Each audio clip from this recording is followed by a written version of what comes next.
এই লোকটা কি করে জানলো? ইরাম পাখিকে বাথরুমে ঢুকিয়ে নিজে বাইরে দাঁড়িয়ে থাকে আর বলে দেয়, ভুলেও নিজে আসার চেষ্টা করবা না, চেঞ্জ করে আমায় ডাকবা। পাখিও বাথরুমের মতো মাথা নাড়ে।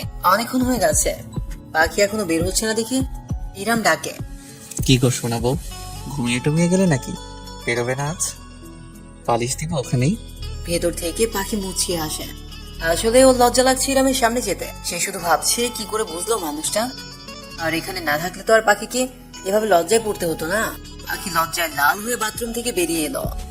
কিরে লক্ষ্মীবন্ত বউ, পাঠালাম বাথরুমে, এখন দেখি গাল দুটো লাল করে বেরিয়েছে, ব্যাপার কি? আমি কি একাই যাব? আরে নিচ্ছি তো। বৌদি পাখিকে কোলে তুলে নেয়।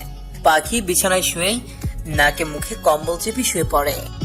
ইরাম হাসতে হাসতে বলে, আমি তো জানতাম আমার বউ শুধু রাগই করতে জানে, এখন তো দেখছি লজ্জাও পাই। আর একবার বউ বউ করলে কিন্তু আমিও ঘরে চলে যাব। বউকে বউ বলবো না তো কি নানি বলবো? আচ্ছা তবে নানি বলি। যা খুশি বলুন, তবে বউ না। আমি বউই বলবো। বৌদি পাখিকে জড়িয়ে ধরতে নিলে একদম না। ইরাম গাল ফুলিয়ে উপাস হয়ে শুয়ে পড়ে। মুচকি হেসে ভাবে, কবে যে বউটা আপন হবে। পাখি মোটামুটি অনেকটাই সুস্থ। প্লাস্টারও খোলা হয়ে গেছে, পায়ের উপর ভর করে হাঁটতেও পারে। ইরাম অফিস যাওয়ার পথে পাখিকে কলেজে ড্রপ করে দেয় আর ড্রাইভার এসে কলেজ শেষে বাসায় নিয়ে যায়। পাখি এখন 4th ইয়ারে পড়ে। আপাতত পড়ার চাপ কিছুটা কম। এর মাঝে খবর আসে গ্রামে ইরামের চাচাতো বোনের বিয়ে। ইরামের বড় ভাই ইলহাম আমেরিকা থেকে এসেছে। পাখি প্রথম ইলহাম ও তার পরিবারকে দেখেছে। পাখির বিয়েতেও ওরা আসতে পারেনি। ওরা দেশে আসার কিছুদিন পরেই বিয়ের ডেট পড়ে, তাই দুদিন পরে যাবে তারা গ্রামে। ইরাম অফিস থেকে ছুটি নিয়েছে। ইরামদের গ্রামের বাড়ি যশোর। পাখিরও যেহেতু এখন পড়ার চাপ কম, তাই এই সময়টাতে বিয়ে ঠিক হওয়া ভালোই হয়েছে। হালকা শীতও পড়েছে আর গ্রামের শীত খুবই উপভোগ্য। আফরিন আশারা যাবে বিয়ের 2 দিন আগে। রোহান পাখিদের সাথে যাবে। ইলহামের 2 মেয়ে, মমো আর মিম। মমো ও লেভেলে পড়ে আর মিমি ও লেভেল। পাখির সাথেই কয়েকদিনেই খুব ভাব হয়েছে ওদের। ইলহামের বৌমিরাও খুবই ভালো মানুষ। যাওয়ার আগে সবাই মোটামুটি এক্সাইটেড। এই কয়েকদিনে ইরামের প্রতি পাখির অনেকটাই ভালো লাগা কাজ করছে। ভালোবাসে কিনা পাখি ঠিক জানে না, তবে ইদানিং ভালো লাগে ইরামকে তার। এসে গেছে তাদের সেই কাঙ্ক্ষিত দিন। আজই ওরা রওনা দিবে। 2টো প্রাইভেট কার নিয়েছে ওরা। একটাতে ইরাম, পাখি, রোহান, মমো আর মেম। আরেকটাতে ইলহাম, মীরা আর ওর বাবা মা। ইরাম ড্রাইভ করছে। খুব করে চাইছিল পাখি তার সাথে বসুক, কিন্তু ভাতিজিদের রেখে কি আর বসা যায়? তার উপর রোহান ছেলে মানুষ, টায়ার হলো না। ওরা সকাল 8টার দিকে রওনা দিয়েছে। গ্রামের বাড়ি পৌঁছতে পৌঁছতে বিকাল 4টা বেজে গেছে। ইরামের বাবারা 4 ভাই। 2 ভাই এখানে থাকেন। ইরামের বাবা বড়, ওনার মেজো ভাইয়ের মেয়ের বিয়ে। মেজো সেজো গ্রামেই থাকেন আর ছোট ভাই থাকেন ইটালি ফ্যামিলি নিয়ে। ছোট ভাই এখনো আসেননি, বিয়ের 2-3 দিন আগে আসবেন। ইরামরাই সবার আগে চলে এসেছে। পাখি প্রথম এখানে এসেছে। ওদের তো আদর আপ্যায়নের শেষ নেই, আর পাখির যত্ন যেন একটু বেশি। নতুন বউ বলে কথা, পাখির এত খাতের যত্ন দেখি মীরা দুষ্টুমি করে বলে, আমিও কিন্তু ওই নিয়ে দ্বিতীয়বার এলাম। তা আর বলতে, কই পাই আমরা বৌমাদের দেখতে? যাও দেশে আসো, গ্রামে তো আসোই নাই। সময় হয় নাই কাকি, যে কদিনের জন্য আছে দেখতে দেখতেই চলে যায়। এবার আয়াতের বিয়ে উপলক্ষে আসা, আর এবার খুব মজা করব। আয়াত আরমান সাহেবের মেজো ভাইয়ের মেয়ে, ওরই বিয়ে। আয়াত এসে সবার সাথে কথা বলে, মীরাকে জড়িয়ে ধরে বলে, কত বছর পর দেখলাম তোমায় ভাবি। মীরাও পরম যত্নে জড়িয়ে ধরে ওকে। পাখির কাছে এসে বলে, মাশাআল্লাহ ভাবি, তুমি তো অনেক সুন্দরী। বিয়ের সময় একটুখানি দেখেছিলাম, আর দেখা হয়নি। যাওনি কেন একবার আর ঢাকা? তোমাদের ওই শহরে আমরা মোটেও ভালো লাগে না গো। ওরা কথা বলতে বলতেই ওখানে এসে আকাশ হাজির। আকাশ আয়াতের বড় ভাই। আরমান সাহেব মমতাজ বেগমকে সালাম করে ইলহামের সাথে কোলাকুলি করে। ইলহামকে জড়িয়ে ধরে বলে, হে রকস্টার, কি খবর তোর? ইরাম আকাশ একদিনেই হয়েছে। ইরাম সকালে আর আকাশ সন্ধ্যায়, তাই ওদের বর্নিংটাও অনেক বেশি।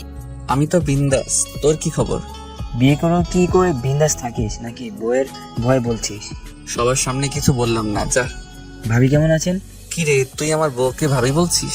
তুই নাকি নাম ধরে বলবি? নাম ধরে কেমনে বলি? তুই আমার 11 ঘন্টার বড়, বড়কে একটু সম্মান দেওয়া উচিত না? হয়েছে, এখন সবাই ফ্রেশ হয়নি, দুপুরে খাওয়াও তো হয়নি। ইরামের দাদা বনেদি পরিবারে ছিলেন। গ্রামে ওদের ভালো নাম দেখাচ্ছে। গ্রামের সবচেয়ে বড় বাড়িটাই তাদের। মেজু চাচা সেজু চাচা একই বাড়িতে থাকেন। ইরামের বাবারও আলাদা করে এখানে 3টা ঘর আছে, উনি নিজেই করেছিলেন। মাঝে মাঝে মমতাজ বেগমকে নিয়ে আসেন উনি গ্রামে, আর ছেলে পেলে নিয়ে মাঝে মাঝে আসেই লাগে। তাই ঘর করে রেখেছেন, কিন্তু বাড়ি একটাই, একই উঠুন তাদের। ইরামরা ওদের ঘরগুলোতেই চলে গেল। আগে থেকেই সব পরিষ্কার করা ছিল। ফ্রেশ হয়ে সবাই খাওয়া দাওয়া কমপ্লিট করে কিছুক্ষণ রেস্ট নিয়ে নিল। পাখির যখন ঘুম ভাঙে তখন সন্ধ্যা হয়ে গেছে। উঠে আর ইরামকে দেখতে পায়নি। ঘর থেকে বেরোতেই পাখি ভালোই শীত অনুভব করলো, তাই গায়ে একটা শাল জড়িয়ে বাইরে বেরোলো। বেরিয়ে দেখে উঠানের এক পাশে মাটির চোদায় মেজো কাকি আর সেজো কাকি ভাপা পিঠা বানাচ্ছে। মমতাজ বেগম চেয়ারে বসে আছেন। আয়াত ওর মা কাকিকে সাহায্য করছে, সাথে মীরাও। আরমান সাহেবরা 3 ভাই বসার রুমে বসে বিয়ের ব্যাপারে সলা পরামর্শ করছেন। সবাই কাজ করছে, আমিও কিছু কাজ করতে চাই। তুই পারিস পিঠা করতে? আমার ননির পুতুল এক কফি করতে গিয়ে যা কাণ্ড করলি, আর এখন যদি ইরাম এসে দেখে তুই পিঠা বানাচ্ছিস তাহলে তো হয়ে গেল। তা আমি কি এখন কিছু করবো না? মম, মিমি কই? ঘুমাচ্ছে, যাও ওই রুমে আব্বা কাকাদের পিঠা দিয়ে মহারানীদের ডেকে নিয়ে এসে পিঠা খেতে বসো। পাখি তাই করলো। পিঠা নিয়ে মমো মিমিদের ডেকে এনে 3 জন টোলে বসলো। সেজো কাকির 2 মেয়ে, দুজনেরই বিয়ে হয়ে গেছে। আকাশের বড় ভাই আছে আরিফ, আর বউ বাপের বাড়ি আছেন, আগামীকালই চলে আসবে। আয়াত এসে পাখি মমো মিমিকে পিঠা দিয়ে যায়। মমো আর মিমি খুব মজা করে পিঠা খাচ্ছে। ওরা আগে কখনোই পিঠা খায়নি। পাখিও পিঠা খাচ্ছে। ওদের খাওয়ার মাঝে ইরাম আর আকাশ ওখানে হাজির হয়। ইরাম সোজা এসে পাখির গা ঘেঁষে বসে পড়ে। হঠাৎ এমন হওয়াতে পাখি কিছুটা ভড়কে যায়। তারপর একটা রাগী লোক নিয়ে ইরামের দিকে তাকায়। মা কাকিদের সামনে ওনার আদিখ্যাতা করতে হবে। কি সমস্যা? আপনি এমন গা ঘেঁষে বসছেন কেন? শীতকালে যত কাছাকাছি বসা যায় ততই ভালো, তাই না ভাবি? বৌদি মীরাকে চোখ মারে। যা দেখলি ভাই, বউ একটা পাইয়া যা করলি। তুইও কর। না করছে কে তোরে? মেজো কাকি আয়াতের বিয়ের পরপরই তোমার ছেলের বিয়ে করায় দাও। আমার বিয়ে থেকে হিংসা হচ্ছে ওর। তোর হাবভাব দেখে মনে হচ্ছে বিয়ে দিল্লি কা লাড্ডু না খাইলে পস্তাইতে হইবে। হবেই তো, যত তাড়াতাড়ি সম্ভব করে ফেলো। ওদের কথোপকথনে সবাই আছে। সেজোকা কি বলে? সত্যি এবার আকাশের বিয়েটাও করিয়ে দিতে হবে। দেখি সুন্দরী কোনো বিআইন টিআইন পাই কিনা, তাইলে একসাথে 2 বিয়েই করাই ফেলবো। রাতে খাওয়া দাওয়ার পর সবাই যখন শুতে যাবে তখনই বাঁধে বিপত্তি। সব মেয়েরা আজ একসাথে ঘুমাবে। আয়াত, পাখি, মমো আর মিমি। ইরামের মেজাজ খারাপ হচ্ছে খুব। ভাতিজিদের সামনে তেমন কিছু বলতেও পারছে না, শুধু বারবার বলছে গ্রামে অনেক শীত বেশি রে। ভাইয়া, ওয়ার্ডরোবে এক্সট্রা কম্বল আছে, লাগলে নামিয়ে নিও। আরে ধুর, তুই আছিস কম্বল নিয়ে, যা শীত 2-3 কম্বলেও কমবে না। ঢং রেখে চল তাড়াতাড়ি, আমি তোর সাথে ঘুমাবো। দেখি তোর এত শীত লাগে কোথা থেকে। বলে ইরামকে নিয়ে চলে যায়। ইরাম আর কি করবে, বেচারা চলে যায়। আয়াত আর পাখি দুজন দুজনের দিকে তাকিয়ে ফিক করে হেসে দেয়। মমো আর মিমি হ্যাবলার মতো দুজন দুজনের দিকে তাকিয়ে থাকে। কিরে, তুই এমন বউ পাগল হবি তা তো আমার জানা ছিল না রে। আর এমন সুন্দরী বউ থাকলে যে কেউ অবশ্য বউ পাগল হবেই। এত বউ পাগল হয়ে কি লাভ হলো রে? বউয়ের চোখেই পড়ে না এসব। মানে বউরে শুধু আমি ভালোবাসি রে, বউ আমারে ভালোবাসে না। এখনো পর্যন্ত রোমান্টিক ভাবে বউয়ের হাতটা পর্যন্ত ধরতে পারিনি রে। কি বলিস এইগুলা? বিয়ে 9-10 মাস হয়ে গেছে আর এখনো কিছুই হয়নি। সেলুট বস। যা এখন ঘুমা। বৌদি ফোন নিয়ে উল্টো দিকে ঘুরে শুল। এদিকে পাখিরা মহাড্ডায় ব্যস্ত। মমো আর মিমি প্ল্যান করছে বিয়েতে কে কি করবে না করবে। এইসব কথা বলতে বলতেই পাখির ফোনে একটা মেসেজ আসলো। টেবিলের উপর একটা ব্যাগ আছে, এখন খুলবে না প্লিজ। সকালে এটা পরে ঠিক 6টায় বাসার গেটের সামনে থাকবে। পাখির খুব ইচ্ছে হলো ব্যাগে কি আছে দেখার, কিন্তু না, এখন দেখা নিষেধ, তাই আর দেখলো না। ফজরের নামাজ পড়ে পাখি ব্যাগটা খুলে দেখেন। দেখে ঠোঁটের কোণে হালকা হাসির রেখা ফুটে ওঠে। সাদা শাড়ি, গোল্ডেন কালার পার, সাদা কাচের চুড়ি, আর পাখির পছন্দের কাঠগোলাপের গাজরা। পাখির শাড়িটা পরে চুড়ি হাতে দিয়ে কোপায় কাঠগোলাপের গাজরাটা গুছে নেয়। ঠোঁটে হালকা লিপস্টিক করে গায়ে একটা সাদা শাল জড়িয়ে বাইরে আসে। কুয়াশায় কিছু দেখা যাচ্ছে না। গেটের কাছে গিয়ে দেখে ইরাম দাঁড়িয়ে আছে। ব্লু জিন্স, সাদা টি শার্টের উপর সাদা জ্যাকেট। পাখিকে দেখে ইরাম এক দৃষ্টিতে তাকিয়ে থাকে। পাখি ভ্রু কুচকে ইরামকে দেখে গলা খাকারে দেয়। ইরাম হকচকিয়ে যায়। তারপর জিভ দিয়ে ঠোঁট ভিজিয়ে বলে, এই পাখিটা আমার, শুধুই আমার। কোথায় যাব আমরা? সামনে হাঁটবো। বৌদি ইরাম আর পাখি পাশাপাশি হাঁটা শুরু করে। কিছু দূর গিয়ে পাখি জুতো জোড়া খুলে হাতে নেয়, ইরাম ওর কেটস খুলে নেয়। দুজনেই শিশির ভেজা ঘাসের উপর খালি পায়ে হাঁটে। আমার হাতটা, আপনার হাতটা ধরি। ইরাম যেন আকাশের চাঁদ হাতে পেল। পাখির আরো কাছে গিয়ে পাখির হাতটা শক্ত করে ধরে। ইরামের মনে হচ্ছে এতদিনের হাহাকার কিছুটা হলেও হয়তো কমেছে ওর। আমি আবার খুব ইচ্ছে ছিল এভাবেই সাদা শাড়ি, খোপায় কাঠ গোলাপের গাছরা, খালি পায়ে কোনো এক শীতের সকালে প্রিয় মানুষটার হাত ধরে হাঁটবো। পাখির চোখের কোণে দুফুটা অশ্রু জল। ইরাম পাখির সামনে এসে আঙুলের মাথায় অশ্রু জলটুকু নিয়ে পাখির সামনে ধরে বলে, জানো এর মূল্য আমার কাছে অনেক বেশি, তাই যখন তখন এই অমূল্য সম্পদ এইভাবে বের করো না প্লিজ। ইরামের কথা শুনে পাখি হেসে দেয়, তারপর আবার হাঁটতে থাকে। আচ্ছা, আমি কি তোমার প্রিয় মানুষ? জানি না। আমি কি কখনো তোমার প্রিয় মানুষ হতে পারবো না? পাখি এবার শব্দ করেই কেটে দেয়। বললাম না এর মূল্য আমার কাছে অনেক বেশি। প্লিজ এই মূল্যবান জিনিস যখন তখন এভাবে ফেলো না। পাখি কান্না থামিয়ে ঠোঁটের কোণে হালকা হাসির রেখা টানে। ওরা আরো কিছুক্ষণ এভাবে গ্রামের রাস্তায় হাঁটে। সূর্য উঁকি দিচ্ছে, সকালে সোনা রোদ চারপাশে ছড়িয়ে পড়ছে। এই যেন এক মনে মুগ্ধকর দৃশ্য। সকালটা উপভোগ করে তারা বাড়ি ফিরে আসে। সারাটা দিন সবার সাথে আনন্দ ফুর্তি করে কেটে গেল সবার। রাতে ঘুমাতে যাওয়ার আগে পাখি হাতে পায়ে লোশন লাগাচ্ছিল ড্রেসিং টেবিলের সামনে, পরনে জিন্স কালার লেগিংস এর সাথে বেবি পিঙ্ক টি শার্ট। এমন সময় ইরাম ঘরে ঢোকে। পাখিকে দেখে তার চোখ তো ছানা পড়া। খুব করে ইচ্ছে করছে পেছন থেকে জড়িয়ে ধরতে। ইরাম চোখ বুঝে লম্বা একটা শ্বাস নিয়ে মনে মনে বলে, ইরাম, you have to control yourself. ইরাম গলা খাকার দিয়ে খেতে গিয়ে বসে। পাখি লোশন মাখতে মাখতে ভীষণ ঘুরে তাকিয়ে একবার ইরামকে দেখে নেয়। ইরাম আর চোখে পাখিকে দেখছিল। দুজনের চোখাচোখি হয়ে যায়। ইরাম মুচকে হাসি দিয়ে বলে, এমন আগুন একটা বউ থাকতেও এই শীতে কষ্ট করে মরছি। মানে কি? ইরাম পাখির হাত ধরে এনে ওর সামনেই বিছানায় বসায়। মানে কিছুই না, দেখো এই শীতের মাঝেও তুমি পাতলা একটা টি শার্ট পরে আছো, আগুন বলেই তো ডাকি। আর আমি এত এত কাপড় পরে আছি তবু শীত কমছে না, তাই বললাম একটু আগুন আমাকেও দাও। ধর আজের কথা, আমি এখন ঘুমাবো। আর ঘুমের সময় কি ভারী পোশাক পরে ঘুমানো যায় নাকি? পাখির গালে এক হাত দিয়ে আরেক হাত পাখির হাতে রেখে, ভালোবাসি বউ, খুব ভালোবাসি। ভালোবেসে এই বুকের কাছে বন্দি করতে চাই তোমায়। থাকবে আমার এই বুকের মধ্যখানে। আমি যে আর পারছি না তোমার থেকে দূরে থাকতে। সব ভুলে আমাকে কি আপন করে নেওয়া যায় না? আমার ভুলগুলো কি তুমি কোনোদিনও ক্ষমা করতে পারবে না? আমায় একটা সুযোগ দাও প্লিজ, তোমায় ভালোবাসার সারা জীবন আগলে রাখবো এই বুকের মধ্যখানে। পাখি কিছু না বলে হাতটা ছাড়িয়ে নিয়ে উল্টো দিকে মুখ ঘুরিয়ে নেয়। আমি আপনাকে ভালোবাসতে চাই, কিন্তু সত্যি কি আমাদের সম্পর্কটা অন্য সব কাপলদের মতো স্বাভাবিক হবে? আমি কি কোনোদিন আপনাকে মন থেকে মেনে নিতে পারবো? পারবো না হয়তো কোনোদিন। এখনো তুমি আমায় মেনে নিতে পারোনি? ওকে, আমি অপেক্ষা করব। যেদিন তোমার মনে হবে আমি তোমার ভালোবাসা পাওয়ার যোগ্য, সেদিনই আমায় ভালোবেসো। এর জন্য যদি আমার সারা জীবন অপেক্ষা করতে হয় তবে তাই হবে। চলো শুয়ে পড়ি। বলেই ইরাম ফ্রেশ হতে চলে যায়। পাখি এখনো ওভাবেই বসে আছে। ইরাম ফ্রেশ হয়ে এসে দেখে পাখি এখনো বসে আছে।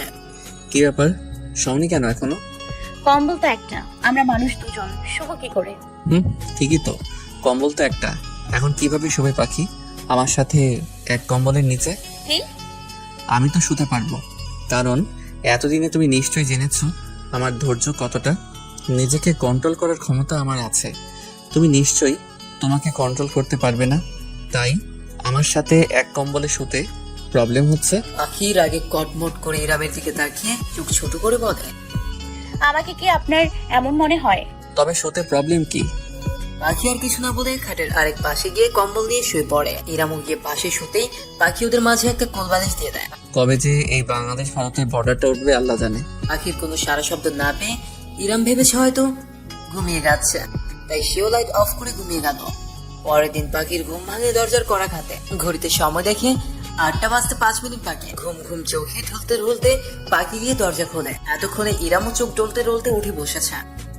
দরজা খুলে দিতেই একটা মেয়ে পাখিকে ঠেলে ঘরে ঢুকে গেল। মেয়েটির পরনে ওয়েস্টার্ন ড্রেস। পাখি ইরাম কিছু বুঝে ওঠার আগে মেয়েটি গিয়ে ইরামকে জড়িয়ে ধরে বলে, hi babes, how are you? জানো তোমার এই ঘুম ঘুম ফেস থাকার জন্য বাবাকে এত তাড়া দিয়েছি আসার জন্য। পাখি অবাক হয়ে ওদের দেখছে। ইরাম হা হয়ে পাখিকে বোঝার চেষ্টা করছে, আর এই সব কিছুই যেন পাখির মাথার উপর দিয়ে যাচ্ছে। সে ওখানে ঠাই দাঁড়িয়ে আছে। ইরাম কোনো মতে মেয়েটিকে ছাড়িয়ে বলল, কেমন আছো ইরা? ওহো, ছাড়াচ্ছ কেন? একটু ধরে থাকতে দাও না তোমায়। পাখি এবার অবাকের চরম সীমায়। আকাশ এসে দরজার সামনে পাখির কাছে দাঁড়ায়। পাখির এরূপ অবাক করা চেহারা দেখে ইরাম অসহায় চোখে আকাশের দিকে তাকায় আর মনে মনে ভাবছে, বউটার সাথে এখনো কিছু ঠিক হলো না, এরই মাঝে এই বিপদ এসে হাজির। ইরামের এই অসহায় চাহনি আর পাখির অবাক হওয়া দেখে আকাশ একবার পাখির দিকে আর একবার ইরামের দিকে তাকায়। জানো বেবস, কত মিস করেছি তোমায়। তুমি কি কাজটা ঠিক করলে বলো? তুমি কি করে পারলে বিয়েটা করে ফেলতে? যখন থেকে আমরা বর বউ খেলতাম তখন থেকেই তো নিজেকে তোমার বউ ভাবতাম, তাই আজও পর্যন্ত কোনো রিলেশনে জড়াইনি। আর তুমি কি করলে? এদিকে বিয়ে করে বসে আছো। আরে ওসব তো বাচ্চাকালে, তখন আমরা কেউ কিছু বুঝতাম নাকি। অসহায় মুখ করে পাখির দিকে তাকিয়ে গলা থেকে ইরার হাত ছাড়াতে ছাড়াতে, তার মানে তুমি ওসব কিছু সিরিয়াসলি নাওনি? দৌড় পাগলি, তখন আমরা কত ছোট ছিলাম। আমার তখন সবে 10 বছর আর তোমার 8। তখন তো জাস্ট বড়দেরটা দেখে আমরাও বড়দের মতো হওয়ার ট্রাই করতাম। বুঝেছি বুঝেছি, বউ পেয়ে এখন আমায় ভুলে গেছো। তো বউ কই তোমার? ইরাম চোখ দিয়ে পাখিকে ইশারা করে দেখায়। পাখি ইরাকে দেখে জোরপূর্বক একটা হাসি দেয়। ইরা পাখির কাছে গিয়ে হাত বাড়িয়ে দিয়ে বলে, হাই, আম ইরা, ইরামস কাজিন। আমি পাখি, মুমতাহিনা পাখি। আপনারা বসে কথা বলুন, আমি চেঞ্জ করে আসছি। বলেই পাখি ওয়াশরুমে চলে গেল। ইরা ইরামের কাছে এসে বলে, তুমিও ফ্রেশ হয়ে নাও বেশ, একসাথে ব্রেকফাস্ট করবো। ইরাম অসহায় ফেস নিয়ে বসে আছেন। আকাশ এসে ওর পিঠে চাপড় মেরে বলে, কিরে কি হলো চ্যাম্প? আরে রাখ তোর চ্যাম্প, আমার জান নিয়ে টানাটানি চলছে আর তুই আছিস চ্যাম্প নিয়ে। এই শোন না, এই মেয়ে কি সাইকো হয়ে আসছে কানাডা থেকে? আমার বউয়ের সামনে কি সব বলছে। সেই ছোটবেলায় বর বউ খেলছি বলে এখনো এইসব নিয়ে বসে আছে। আর কি সব বেবস বেবস বলছে। বউটার সাথে এখনো মিল মহব্বতই হলো না, কোত্থেকে এই ঘূর্ণিঝড় এসে হাজির। আমার বউ নির্ঘাত এবার ডিভোর্স দিবে আমায়। আমি এখন কি করব, বাঁচা আমায়। আরে ও মনে হয় ফাজলামি করছে পাখির সামনে, এত টেনশন নিস না। তাই যেন হয় রে, তাই যেন হয়। এর মাঝে পাখি ওয়াশরুম থেকে বেরিয়েছে। বেরিয়ে কারো দিকে না তাকিয়ে সোজা বাইরে চলে যায়। ইরামের আর বুঝতে বাকি থাকে না পাখি রাগ করেছে। পাখি বাইরে গিয়ে দেখে আফরিন আশা এসেছে। দুলা ভাইরা আগামীকাল আসবে। আগামীকালই হলো। পাখি আফরিন আশাকে দেখে গিয়ে জড়িয়ে ধরে। তারপর ওরা ফ্রেশ হয়ে এলে সবাই একসাথে নাস্তা করতে বসে। ইরাকে সবাই খেতে রাখে। সে বলে ইরা মিলে খাবে। সবাই অবাক হয়ে তাকায় ইরার দিকে। শুধু অবাক হয় না ইরার বাবা মা, কারণ ওনারা জানে ইরা ইরামের জন্য কতটা পাগল। কিন্তু এখানে আসার আগে বারবার বলে এনেছে ইরামের বিয়ে হয়ে গেছে, সে যেন এসব পাগলামি না করে। ইরামের আকাশ এসেছে। ইরা এসেই ইরামের হাত ধরে টেনে দুজন পাশাপাশি চেয়ারে বসে। সবাই অবাকের চরম সীমায় পৌঁছে যায়। পাখির ভেতরটা দুমড়ে মুচড়ে যায়। কেউ যেন তার বুকের ভিতরটাই বারবার ছুরি দিয়ে আঘাত করছে। সবাই খেতে বসেছে। খেতে খেতে ইরা আরমান সাহেবকে উদ্দেশ্য করে বলে, জেঠু, তুমি কেন ইরামের বিয়ে দিয়ে দিলে অন্য কোথাও? তুমি তো আগে থেকেই জানতে আমরা বর বউ খেলতাম। ইরাম সাথে সাথে বিষম খায়। সবাই একবার ইরার দিকে তাকায় আর একবার পাখির দিকে তাকায়। খাবার যেন পাখির গলা দিয়ে নামছে না। এখন খাবার রেখে উঠে গেল, সবাই কি ভাববে? তাই সে মাথা নিচু করে খেতে থাকে। ইরাম করুণ চোখে পাখিকে দেখছে। আশা আফরিনের কানে কানে বলে, এই আপা, এই মেয়ে এসব কি বলছে? পাগল টাগল হয়ে গেল নাকি? আমি ভাবছি পাখির কথা, পাখি কিভাবে নিবে ব্যাপারটা। আরে তোমরা সবাই এত অবাক হচ্ছ কেন? এরা তো মজা করছে। আমি মোটেও মজা করছি না বাবা, তুমি তো ভালো করেই জানো। আন্টি, আমার খাওয়া হয়ে গেছে, ঘরে যাচ্ছি আমি। বলে উঠে চলে গেল। ইরামের সাথে সাথে গেল। ইরামের চলে যাওয়াতে ইরা বিরক্তিতে মুখ দিয়ে চোখ শব্দ করলো। পাখি গিয়ে ঘরের দরজা লাগিয়ে দিল। ইরাম অনেকবার নক করার পরেও দরজা খুলেনি। ইরাম রাগের চোটে নিজের চুল নিজেই খামচে ধরল। সারাদিনে অনেকবার পাখির সাথে কথা বলার চেষ্টা করেছে ইরাম, কিন্তু একবারও পারেনি। এদিকে ইরা ইরামের কাছাকাছি থাকার চেষ্টা করছে, কিন্তু পারেনি। ইরাম পাত্তা দেয়নি। আফরিন আর আশা মমতাজ বেগমের সাথে ঘরে বসে কথা বলছে। আফরিন বলে, এতদিন ভাই আর পাখির সম্পর্কটা স্বাভাবিক হচ্ছিল, আর এর মাঝে ইরা এসে কি পাগলামি শুরু করেছে। পাখি সারাদিন ঘর থেকে বেরোনি, ভাইয়ের সাথে একটা কথাও বলনি। কাকা কাকি কি জানতো তাদের মেয়ে এমন পাগল? এই পাগলটাকে নিয়ে এসেছে কেন এখানে?